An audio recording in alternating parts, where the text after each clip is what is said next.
Welcome back sa Jewel Turtle. So, meron na tayong bagong tip for the day. Bakit kaya nababawasan yung buhay ng turtle mo? I mean, yung health ng turtle mo nababawasan.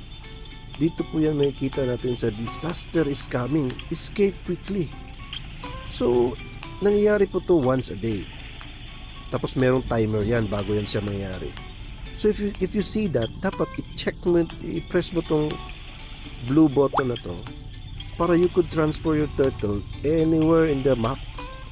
So, yung disaster kasi mangyayari lang sa isang area dyan. Like sa rock, pwede sa rock, pwede sa grassland, pwede sa gobi. Pero one area lang mangyayari yung disaster. So, you need to pick an area na hindi mangyayari yung disaster doon. So, let's move the turtle natin sa forest. So, pag yung disaster natin is mangyayari sa forest, tatamaan yung turtle natin, mababawasan ng 12%. Pero kung mangyayari sa ibang area, safe yung turtle natin. Well, that's it for today. Thank you.